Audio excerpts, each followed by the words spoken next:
Merci de nous retrouver sur infolive.tv. Voici les titres de ce lundi 21 juillet.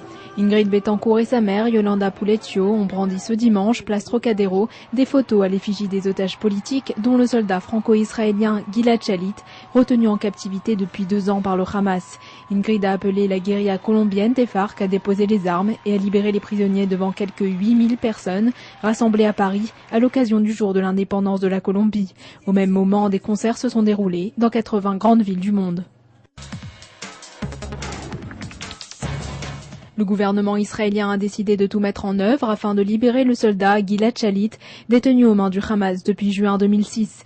À la tête du comité, Chaim Ramon décidera de l'attitude d'Israël face aux conditions imposées par le mouvement extrémiste. Concessions et flexibilité sont mises en avant. L'État hébreu, qui n'a jusque-là donné son accord que pour la libération de 70 prisonniers palestiniens sur 450, pourrait bien augmenter grandement le prix de la transaction.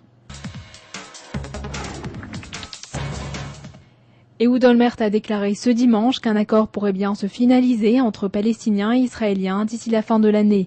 Il a tenu ce discours lors d'une conférence de presse avec le Premier ministre britannique Gordon Brown, actuellement en visite de 2 jours en Israël. Ce dernier avait d'ailleurs affirmé que la Grande-Bretagne sera toujours un grand ami d'Israël et qu'il comprend les différents obstacles affectant la région.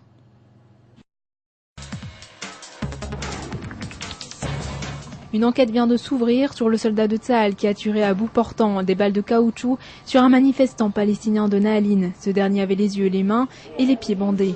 Malgré les nombreux témoins, dont le commandant de la troupe, le dossier n'a pu être ouvert qu'après la visualisation de la vidéo.